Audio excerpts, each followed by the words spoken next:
નમસ્કાર, હું છું આપની સાથે કિશન તિવારી. આપ જોઈ રહ્યા છો ઇન્ડિયા ન્યૂઝ ગુજરાત અને સમાચારોની શરૂઆત કરીએ આપણે તો દેવભૂમિ દ્વારકા જિલ્લાનો દરિયા કિનારો જે સમુદ્ર જીવ સૃષ્ટિ માટે મહત્વપૂર્ણ ગણાય છે અને ત્યારે કાચબા ઉછેર કેન્દ્ર ઓખામડી ખાતે વર્ષ 2012થી વર્ષ 2025 સુધીમાં અંદાજિત 80,000 જેટલા કાચબાઓનો ઉછેર કરી અને ફરી સમુદ્રમાં છોડાયા છે.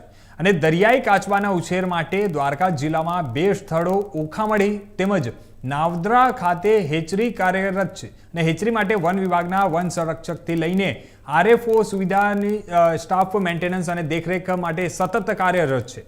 ત્યારે દરિયાઈ જીવસૃષ્ટિ ઢાલબદ્ધ સભ્ય કાચબાનું માત્ર જૈવિક સંપદા રૂપે જ નહીં પણ પૌરાણિક કથાઓમાં પણ મહત્વ છે અને શાસ્ત્રોમાં પણ ભગવાન વિષ્ણુએ બીજો અવતાર કુર્મના રૂપનો કે કાચબાના રૂપમાં લીધો હતો અને આમ આપણા પુરાણોમાં પણ કાચબાઓનું વિશેષ મહત્વ છે. કાચબાઓ તરફ લોકોનું ધ્યાન દોરવા અને લોકોમાં તેના રક્ષણ અને વિકાસમાં જે મદદરૂપ થવાની ભાવના ઉત્પન્ન કરવાના ઉમદા ઉદ્દેશ્ય સાથે દર વર્ષે 23 મેના રોજ વિશ્વ કાચબા દિવસની ઉજવણી કરવામાં આવે છે.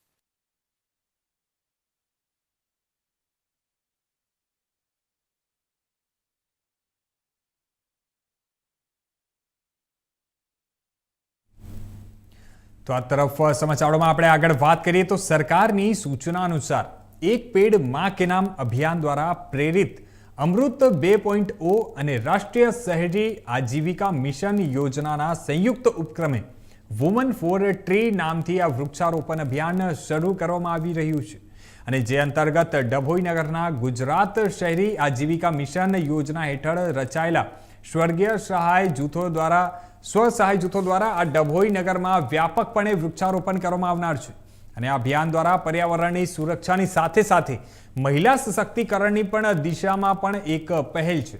જણાવી દઈએ કે વૃક્ષારોપણ અભિયાનની શરૂઆત વિશ્વ પર્યાવરણ દિવસ 5 જૂનના રોજથી કરવામાં આવશે અને જે અંતર્ગત નગરના પસંદ કરવામાં આવેલા સ્થળો જેવા કે તળાવ, બાગ બગીચા વગેરેની મુલાકાત સ્વસહાય જૂથની 25 જેટલી બહેનો દ્વારા કરવામાં આવી હતી અને જ્યાં તેમના દ્વારા વૃક્ષારોપણ કરવામાં આવશે અને તેની નિભાવણી પણ જૂથની બહેનો દ્વારા કરવામાં આવશે. અને આ પ્રસંગે સ્થળ મુલાકાતે પહેલા સ્વસહાયક જૂથની જે બહેનો માટે નગરપાલિકા ખાતે તેઓના પ્રોત્સાહન અને પ્રેરણા માટેનો કાર્યક્રમ યોજવામાં આવ્યો હતો.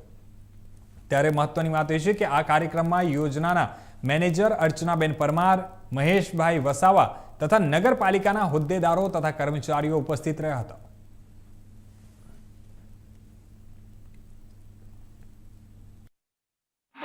કાર્યક્રમનું આયોજન કરવામાં આવ્યું હતું.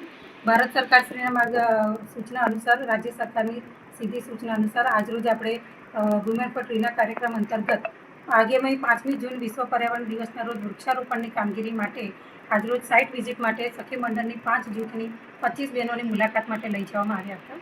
જ્યાં યમુનાનગર પાણીની ટાંકી પાસેની જે જગ્યા છે ત્યાં વૃક્ષારોપણની કામગીરી કરવામાં આવશે. આ સિવાય ડભોઈ નગરના બાગ બગીચા અને અન્ય વિસ્તારોમાં પણ વૃક્ષારોપણની કામગીરી કરવામાં આવશે, જેથી આ કામગીરીમાં અમૃત મિત્ર અને NULM યોજનાના સંયુક્ત ઉપક્રમે આ કાર્યક્રમનું આયોજન કરવામાં આવ્યું છે, જેમાં વૃક્ષારોપણની કામગીરીની સાથે સાથે વૃક્ષારોપણ અને તેના નિભાવ અને દેખરેખની તમામ જવાબદારીની કામગીરી સખી મંડળની બહેનોને આપવામાં આવનાર છે.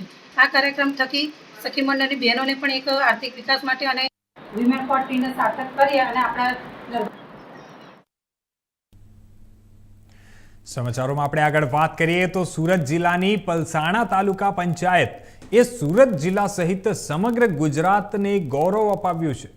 જણાવી દઈએ કે દેશની 1.44 લાખ ગ્રામ પંચાયતમાંથી ગુજરાતની પલસાણા ગ્રામ પંચાયતની નેશનલ ગવર્નર્સ એવોર્ડ માટે પસંદગી થઈ છે. ત્યારે વિશાખાપટ્ટનમ ખાતે યોજાનાર 28મી નેશનલ ગવર્નર્સ કોન્ફરન્સમાં સન્માન સાથે એવોર્ડ એનાયત કરવામાં આવશે. અને જણાવી દઈએ કે સુરત જિલ્લાની પલસાણા ગ્રામ પંચાયતની 2024-25 માટે ગવર્નર્સ ક્ષેત્રમાં ઉત્કૃષ્ટ કામગીરી બદલ આ દેશની 1.44 લાખ ગ્રામ પંચાયતોમાંથી આ પસંદગી કરવામાં આવી છે. ત્યારે ગુજરાત અને સમગ્ર દેશમાં ગવર્નર્સ માટે આ અનેરી સિદ્ધિ હાંસલ કરનાર પલસાણા ગ્રામ પંચાયતને વિશેષ શ્રેણી grassroot level initiative four deepening winding of service delivery માટે એવોર્ડ આપવામાં આવશે અને જે વિશાખાપટ્ટનમ ખાતે યોજાનારી 28મી નેશનલ ઈ ગવર્નન્સ કોન્ફરન્સ દરમિયાન કેન્દ્ર સરકારના પ્રતિનિધિઓ દ્વારા એનાયત કરવામાં આવશે. અને ત્યારે પલસાણા ગ્રામ પંચાયત દ્વારા પોતાની વેબસાઇટ બનાવવામાં આવી છે અને જેમાં ગામની પ્રજાને જરૂરી એવી મોટે ભાગની સુવિધાઓ, માર્ગદર્શન, વેરા ભરવા અથવા કોઈ પણ ફરિયાદ હોય તો એવી બધી સુવિધાઓ ઘર બેઠા જ પ્રાપ્ત થઈ જાય છે અને તેમની સમસ્યાનો નિકાલ પણ થાય એટલે તેમને મેસેજ દ્વારા જાણ પણ કરી દેવામાં આવી છે. ત્યારે 100% વેરા વસૂલાતની ઓનલાઈન કામગીરી સાથે પંચાયત કર્મચારીઓ દ્વારા વર્ષ 2024-25 દરમિયાન અંદાજિત 17,484 જેટલી ઓનલાઈન સેવા પણ પૂરી પાડી દેવામાં આવી હતી. સરપંચ અને અમે પલસાણા ગામના લોકોને કોઈ તકલીફ ન પડે અને એમને વારંવાર પંચાયતના ધક્કા ન ખાવા પડે એ માટે એક વેબસાઇટ ડેવલપ કરી છે. એ વેબસાઇટમાં જન્મ મરણના દાખલા હોય, આવકના દાખલા હોય કે બીજી કોઈ બી સરકારી યોજનાઓનો લાભ હોય એ વેબસાઇટમાં અમે ઓનલાઈન કરીએ છીએ અને ગામ લોકોને કોઈ બી ફરિયાદ હોય તો એ વેબસાઇટ પર ગામ લોકો ફોટો અપલોડ કરીને અમને અમારી વેબસાઇટ પર મોકલે છે અને અમે એ વેબસાઇટ પર અમને જોવા મળે એ ફરિયાદો અમે સોલ્વ કરી પાછો ફોટો અપલોડ કરીને ગામના લોકોને જેમણે ફરિયાદ કરી હોય એમને મેસેજ પણ જાય છે અને અમે એ રીતે ફરિયાદનું નિરાકરણ કરીએ છીએ. આ વેબસાઇટના આધારે અમને નેશનલ ઈ ગવર્નન્સ એવોર્ડ મળ્યો છે. ગુજરાતમાંથી એક પંચાયત પલસાણા છે અને પૂરા ઇન્ડિયામાં 3જો નંબર અમને મળ્યો છે. એ બદલ હું મારી ટીમનો અને ગામજનોનો ખૂબ ખૂબ આભાર માનું છું. આ વેબસાઇટ ડેવલપ કરવામાં જિલ્લા પંચાયતના ડીડીઓ મેડમ અને એમનો સ્ટાફ એ મને ડેવલપ કરવામાં ખૂબ મદદ કરી છે. જે national e governance award 2024-25 Palsana ગ્રામ પંચાયતને મળ્યો છે એમાં અમે ગૌરવની લાગણી અનુભવીએ છીએ. જે પલસાણા ગ્રામ પંચાયત પલસાણા તાલુકાની હેડક્વાર્ટર છે એ પલસાણા ગ્રામ પંચાયતમાં જે સર્વિસીસ આપવામાં આવી છે એ સર્વિસીસ જે છે અલગ અલગ એના કારણે 321 જેટલી સર્વિસીસો આપવામાં આવે છે અને એમની વેબસાઇટ પણ બનાવવામાં આવી છે. એ વેબસાઇટ થ્રુ પણ જુદી જુદી સર્વિસીસો આપવામાં આવી છે. એના કારણે એમને નેશનલ લેવલે સિલેક્ટ કરવામાં આવી અને નેશનલ લેવલે પણ એ સિલેક્ટ થઈ પસંદગી પાત્ર બની છે. એના કારણે સમગ્ર ગુજરાત રાજ્યમાં પણ પલસાણા ગ્રામ પંચાયત ની જે તો આગળ આપણે વાત કરીએ તો બનાસકાંઠામાં ડીસાની મોઢેશ્વરી સોસાયટીમાં ગેસની બોટલમાં આગ લાગી હતી અને ત્યારે રસોડામાં રસોઈ દરમિયાન ગેસની બોટલ લીકેજ હોવાના કારણે આ બોટલમાં આગ લાગી હતી અને જણાવી દઈએ કે આગ લાગતા ઘર માલિક દ્વારા ફાયર વિભાગની જાણ કરવામાં આવી હતી અને ત્યારે ફાયર વિભાગ ઘટના સ્થળે દોડી આવી અને આગ ઉપર કાબુ મેળવ્યો હતો. અને મહત્વની વાત એ છે કે રસોઈ બનાવનાર મહિલા દાઝતા 108 દ્વારા ડીસા સિવિલ હોસ્પિટલમાં ખસેડવામાં આવી હતી અને ત્યારે ફાયર વિભાગની ટીમ સમયસર પહોંચી જતા મોટી જાનહાનિ ટળી હતી.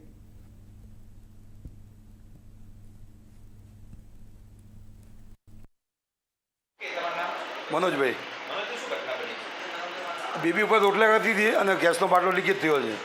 એમાંથી થોડી આગ લાગી, એમાં તાત્કાલિક બેબી નીચે આવી ગઈ છે અને આગ થોડી વધારે લાગી ગઈ અંદર, બરાબર. એટલે ફાયર બ્રિગેડ તરત આવી ગઈ એટલે બધી સોલ્યુશન થઈ ગયું છે અને બધું હળક દોડું બધું ઉલવી નાખ્યું છે. કોઈ નુકસાન થયું નથી એટલું બધું કોઈ ના. બેબી થોડી લાચી છે, ખાલી સાધારણ થોડા વાળ બળ્યા છે એના. તો આ તરફ આગળ વાત કરીએ તો રાજ્યમાં હાલ કમોસમી વરસાદ સાથે વાવાઝોડાની સિસ્ટમ સક્રિય છે અને ત્યારે રાજ્યમાં કેટલાક જિલ્લાઓમાં માવઠાનો માર જોવા મળી રહ્યો છે. વાત કરીએ તો રાજ્યમાં ખેડૂતોએ ઉનાળાના પાકોનું વાવેતર કર્યું છે અને જેમાં ખેડૂતોને માવઠાને કારણે નુકસાન થઈ રહ્યું છે. ત્યારે રાજ્ય સરકારે દરેક જિલ્લાના ખેતીવાડી અધિકારીઓને ઉનાળુ પાક અને બગાયતી પાકના નુકસાન અંગે વિગતવાર અહેવાલ તૈયાર કરાશે અને આ સર્વેના અહેવાલોનો એક રિપોર્ટ તાત્કાલિક સરકારને પહોંચાડી અને સર્વેની કામગીરી માટેની સૂચનાઓ આપવામાં આવશે અને જે સર્વેનો રિપોર્ટ રાજ્ય કક્ષાએ પહોંચ્યા બાદ તે અંગે સરકાર દ્વારા યોગ્ય નિર્ણય લેવામાં આવશે.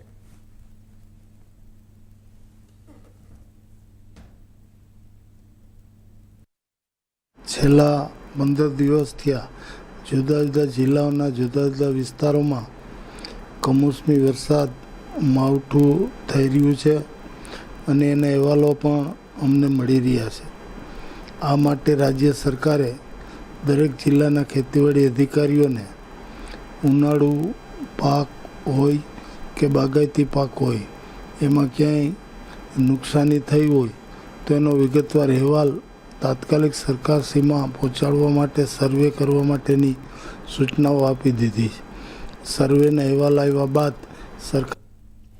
તો આગળ વાત કરીએ આપણે રાજકોટની. તો રાજકોટમાં યાત્રાધામ વીરપુરમાં ગત રાત્રે કલાકોથી વીજળી ગુલ હતી અને ત્યારે યાત્રાધામમાં પીજીવીસીએલની બેદરકારી સામે આવી છે. જણાવી દઈએ કે સાંજના 5 વાગ્યેથી લઈને વીજળી ગુલ થયા બાદ રાતના 1 વાગ્યા છતાં પણ વીજળી ન આવી હતી અને ત્યારે કમોસમી વરસાદે પીજીવીસીએલની કામગીરીની પોલ ખોલી નાખી છે. મહત્વની વાત એ છે કે વીજ પોલ પર સળગતા વીજ તણખલા જે કરતો વિડીયો સોશિયલ મીડિયામાં હાલ વાયરલ થયો છે અને ત્યારે માત્ર થોડાક જ વરસાદમાં યાત્રાધામમાં અવારનવાર વીજળી ગુલ થાય છે. તો વીરપુરમાં કલાકોથી વીજળી ગુલ થતા રાત્રિ રોકાણ કરતા યાત્રાળુઓ અને ગ્રામજનો હેરાન પરેશાન થયા હતા. ત્યારે પીજીવીસીએલની નબળી કામગીરી સામે આવી છે અને ગ્રામજનો દ્વારા પીજીવીસીએલના કમ્પ્લેન નંબર ઉપર કોલ કરતા નંબર બંધ હાલતમાં મળ્યો હતો અને ત્યારે મોડી રાત્રે 2 વાગ્યા પછી વીજ પ્રવાહ કાર્યરત થયો હોવાની વિગતો હાલ સામે આવી હતી.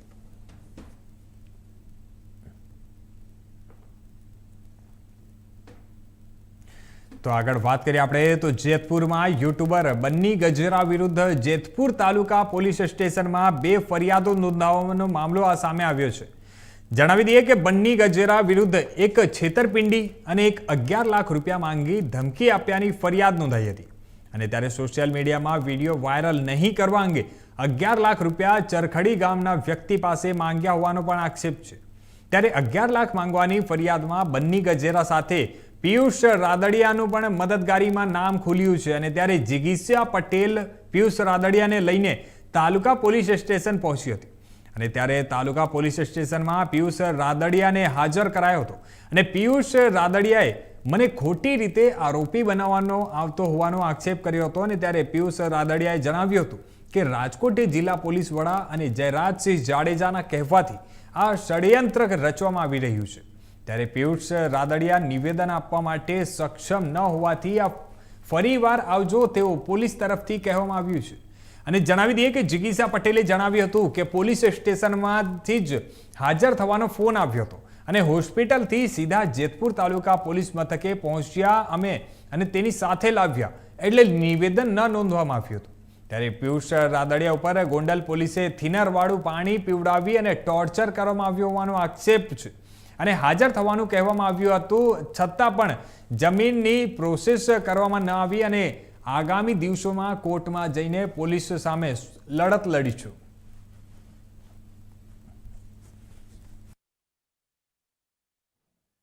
આજે તમે જેતપુર તાલુકા પોલીસ સ્ટેશનમાં હાજર થવામાં આવ્યા હતા, ક્યાં ગુનામાં હાજર થવામાં આવ્યા હતા અને તમને પોલીસ તરફથી શું અત્યારે જોવા મળ્યું? જેમ 4 એફઆઈઆર થઈને 5મી એફઆઈઆર પર બન્ની ગજેરા સામે અહીંયા કોઈ ખંડણીની થઈ હતી અને એ ખંડણીની એફઆઈઆરમાં અમારા ચરખડી ગામના સરપંચના પુત્રએ રાજકીય ફરિયાદ કરેલી હતી કે ખંડણી માંગી. ખંડણીને મારા સાથે કાંઈ લેણા દેણા નહોતા, હું એને કોઈ દી મળ્યો નથી. બન્ની અને રૂબરૂમાં મળીને ખંડણી માંગી હતી. તેમ છતાં મારી ઉપર જેમ 4 એફઆઈઆર થઈ એમ 5મી એફઆઈઆરમાં પણ મારું બન્નીના નિવેદનને લીધે મારી ઉપર ગુનો દાખલ થયો. તો આ ગુનો શું હતો? ગુનો એવો હતો કે ભાઈ મને તો એવું પ્રથમ દર્શનીય ઉપજાવી કાઢે લાગે છે કે ભાઈ અતુલભાઈ માવાણી છે અહીંયા આવે છે અને એને બન્ની રસ્તા ઉપર મળી જાય છે. અત્યારે તમે માણસને ગોતવા જાવ તો મોબાઈલ છે, એને બદલે એ ભાઈને રસ્તા ઉપર મળી જાય છે.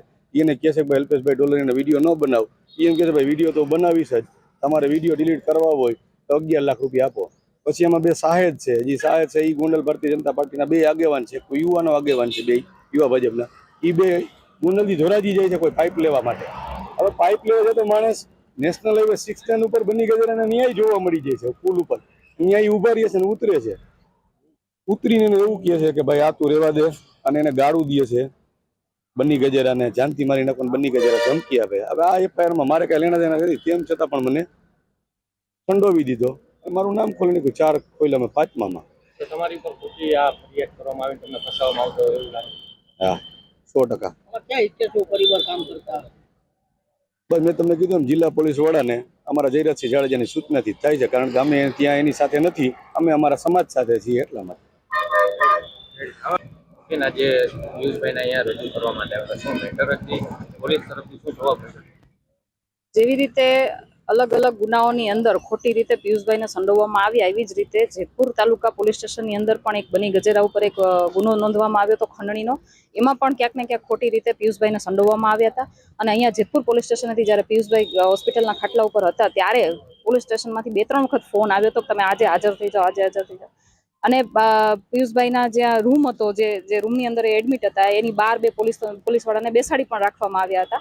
એટલે આજે પિયુષભાઈની હાલત થોડી સારી હતી, નિવેદન આપી શકે એવી કન્ડિશન હતી. એટલે ડૉક્ટર સાથે વાત કરી અને જ્યારે અમે અહીંયા પોલીસ સ્ટેશનમાં હાજર થયા, 2 પોલીસવાળા અમારી સાથે જ હતા. ત્યાં હોસ્પિટલથી નીકળ્યા પછી જ્યાં સુધી અમે પોલીસ સ્ટેશને ના પહોંચ્યા ત્યાં સુધી અમારી સાથે હાજર હતા. પણ અહીંયા આવ્યા પછી અમને એવું કહેવામાં આવે છે કે તમે નિવેદન આપવા માટે સક્ષમ નથી, એટલા માટે તમે સાજા થઈ જાઓ ને પછી આવજો. પોલીસ સ્ટેશનથી ફોન આવ્યો હતો કે 8 વાગે હાજર થઈ જાજો. અમને હોસ્પિટલથી રજા થોડી મોડી મળી એટલે અમે મોડા પહોંચ્યા. પણ અહીંયા આવ્યા પછી એવું કહેવામાં આવ્યું કે અધિકારી હાજર નથી, એટલે તમે હવે સાજા થઈ જાઓ ને પછી આવજો. એટલે મને એવું લાગે છે કે ક્યાંક ને ક્યાંક કોકના ઈશારે કામ ચાલી રહ્યું હોય ને એવું લાગી રહ્યું છે, કારણ કે આજે અમે એ લોકો એની સાથે છીએ અને આજે કાયદાની બહાર જઈને આ લોકો કંઈ કામ કરી શકે એમ છે નહીં.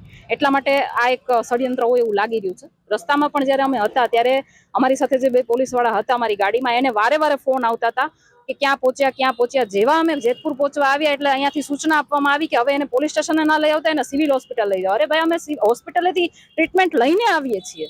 તો મેં એની સાથે ફાઇટ કરીને હું એને અહીંયા લઈ આવી છું. ત્યાં સુધી એને અહીંયાથી એવો ઓર્ડર હતો કે એને પોલીસ સ્ટેશને લઈ જવામાં ન આવે. માર પણ મારવામાં આવે, કઈ રીતનો માર મારવામાં આવે જેથી કરીને હોસ્પિટલમાં એડમિટ? જ્યારે પોલીસના જાપ્તામાં હતા એ સમયે એને બંધારણીય હકોથી દૂર રાખવામાં આવ્યા હતા. જે ગુનાઓ એની ઉપર હતા એના માટે જોગવાઈ છે કે એને તમારે નોટિસ આપવી પડે, વકીલ રાખવા માટે એને છૂટ હોય, એના પરિવાર સાથે વાત કરવા માટે એને છૂટ હોય. પરંતુ આ બધું જ કંઈ પણ કર્યા વગર એમને ઉપર એટલું પ્રેશર કરવામાં આવ્યું હતું પોલીસ તંત્ર દ્વારા ગોંડલની કે આ 2-4 લોકોના નામ તું લઈ લે, આ તું નામ લઈ લઈશ તો અમે તને છોડી દેશું. જો તું નામ નહીં લે તો પછી તને એને પિયુષભાઈ જે પ્રમાણે મને વાત કરી એ પ્રમાણે કે તને પણ અમે પાસા અને ગુસ્સી ટોક જેવા ગુનામાં દાખલ કરીને તારી જિંદગી ગોટે ચડાવી દેશું, એવું પોલીસ તંત્ર દ્વારા એને ધમકાવવામાં આવી રહ્યા હતા. પરંતુ પિયુષભાઈએ આ તંત્ર સાથે આવી રીતે ખોટી રીતે કોમ્પ્રોમાઇઝ ન કરી શક્યા હોય, જેથી કરીને એની ઉપર 3rd ડિગ્રી ટોર્ચર કરવામાં આવ્યું. અને એના જે પ્રમાણે પિયુષભાઈ વાત કરી એ પ્રમાણે એને એક થિનરવાળું લિક્વિડ પીવડાવવામાં આવ્યું અને તરત ને તરત એને હોસ્પિટલે ખસેડવાની જ્યારે જરૂર હતી ત્યારે ન ખસેડવામાં આવ્યા. શું કામ? કારણ કે થિનર એવી વસ્તુ છે કે તરત ને તરત જો તમે રિપોર્ટ કરાવો ને તો એ આવી જાય, પછી થોડાક ટાઈમ પછી એના રિપોર્ટ થાય ને તો થિનર એવી વસ્તુ છે કે ઉડી જાય તો એ રિપોર્ટમાં આવે જ નહીં. એટલે પોલીસનું એક કહેવાય ને એક ષડયંત્ર હતું કે એને હોસ્પિટલે દાખલ ના થવા દેવા, એને વકીલ સાથે વાત ના કરવા દેવી, એના પરિવાર સાથે ના મળવા દેવા, એને કોઈ નોટિસ આપ્યા વગર ગમે ત્યાંથી ઉપાડી જવા. આજે પણ મેં તમને કીધું એ પ્રમાણે જેતપુરમાંથી પણ ફોન આવે છે કે તમે હાજર થાઓ અને અહીંયા આવ્યા પછી એના જામીનની પ્રોસેસ નથી થતી, જ્યારે મુખ્ય આરોપીના જામીન થઈ ગયા છે. શું વાંધો છે? શું કામ પોલીસ તંત્ર જો એવું સમજતી હોય કે કાયદો એના જ હાથમાં છે અને સામાન્ય માણસો માટે જ લાગુ પડે છે, તો હું એમને કહેવા માંગુ છું કે જેવી રીતે સામાન્ય માણસો માટે કાયદો લાગુ પડે છે ને એવી રીતે કાયદો તમારા માટે પણ લાગુ પડે છે. એટલે તમે એવું ના સમજતા કે કાયદો અને કાનૂન તમારા હાથમાં જ છે, તમારાથી ઉપર કોર્ટ છે. તો એ કોર્ટની અંદર જઈને અમે જે કોઈ પણ પોલીસવાળાએ પિયુષભાઈ રાદડિયા હોય કે દિનેશભાઈ પાતર હોય કે જેમની ઉપર આટલા અત્યાચારો ગુજાર્યા છે, તમામ પોલીસ અધિકારીઓની સામે અમે લડાઈ લડીશું, કાયદાકીય લડાઈ લડીશું. તો આગળ આપણે વાત કરીએ તો સરકારની સૂચના અનુસાર એક પેડ માં કે નામ અભિયાન દ્વારા પ્રેરિત અમૃત 2.0 અને રાષ્ટ્રીય શહેરી આજીવિકા મિશન યોજનાના સંયુક્ત ઉપક્રમે વુમન ફોર ટ્રી નામથી વૃક્ષારોપણ અભિયાન શરૂ કરવામાં આવી રહ્યું છે. અને જે અંતર્ગત ડભોઈ નગરના ગુજરાત શહેરી આજીવિકા મિશન યોજના હેઠળ રચાયેલા સ્વસહાય જૂથો દ્વારા ડભોઈ નગરમાં વ્યાપકપણે વૃક્ષારોપણ કરવામાં આવનાર છે. અને આ અભિયાન દ્વારા પર્યાવરણની સુરક્ષાની સાથે સાથે મહિલા સશક્તિકરણની દિશામાં પણ એક પહેલ છે. અને ત્યારે મહત્વની વાત એ છે કે વૃક્ષારોપણ અભિયાનની શરૂઆત વિશ્વ પર્યાવરણ દિવસ 5 જૂનના રોજથી કરવામાં આવશે. અને જે અંતર્ગત નગરના પસંદ કરવામાં આવેલા સ્થળો જેવા કે તળાવ, બાગ બગીચા વગેરેની મુલાકાત સ્વસહાય જૂથની 25 જેટલી બહેનો દ્વારા કરવામાં આવી હતી અને જ્યાં તેમના દ્વારા વૃક્ષારોપણ કરવામાં આવશે અને તેની નિભાવણી પણ જૂથની બહેનો દ્વારા જ કરવામાં આવશે. અને આ પ્રસંગે સ્થળ ઉપર મુલાકાત પહેલા સ્વસહાય જૂથની જે બહેનો છે તેમના માટે નગરપાલિકા ખાતે તેઓના પ્રોત્સાહન અને પ્રેરણા માટેનો એક કાર્યક્રમ યોજવામાં આવ્યો હતો. અને જણાવી દઈએ કે આ કાર્યક્રમમાં યોજનાના મેનેજર અર્ચનાબેન પરમાર, મહેશભાઈ વસાવા તથા નગરપાલિકાના હોદ્દેદારો તથા કર્મચારીઓ ઉપસ્થિત રહ્યા હતા.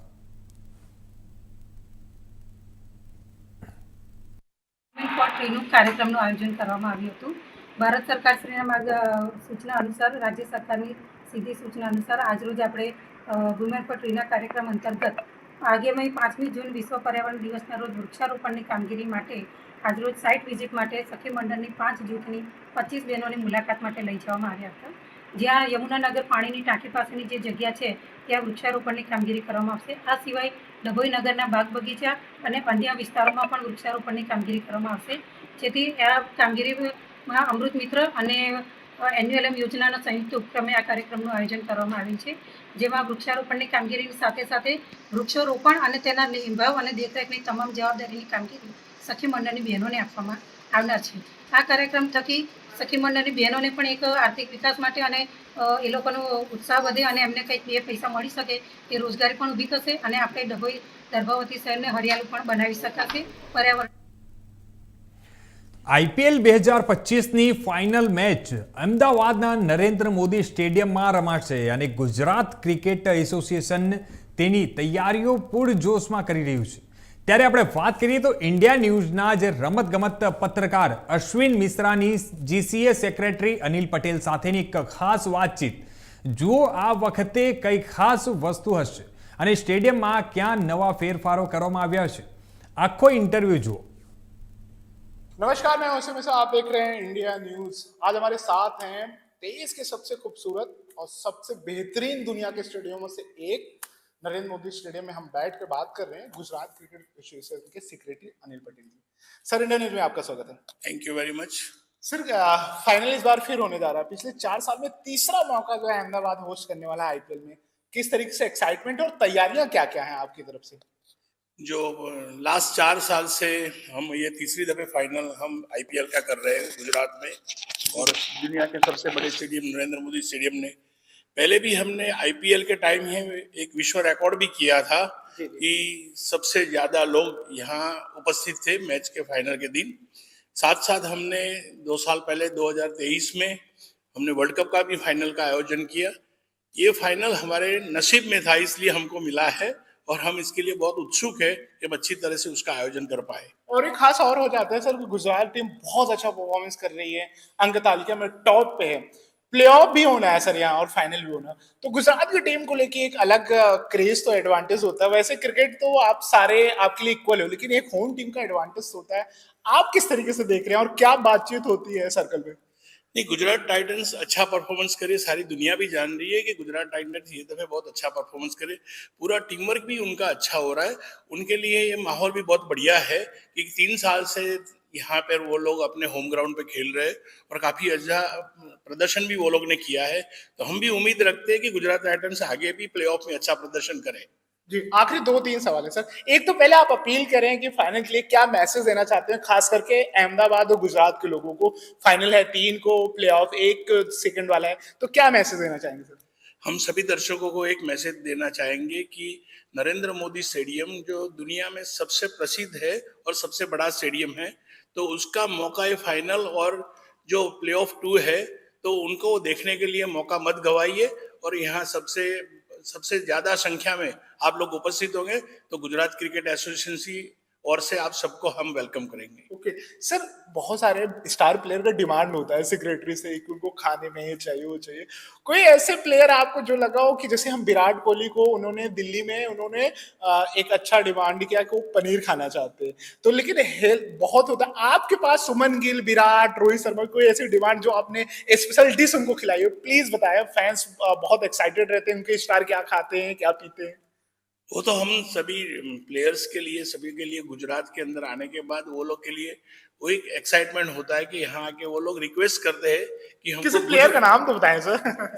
नहीं, सर सब जानना चाहते हैं जैसे गिल क्या खाते हैं या क्या डिमांड, विराट रोहित स्पेशल चीजें होती है ना तो उसे डिमांड करते हैं, जैसे सुनील गावस्कर को हम अच्छा ठीक है, तो मतलब अच्छी डिशेज आप उनको पहुंचाते हैं डिमांड करने।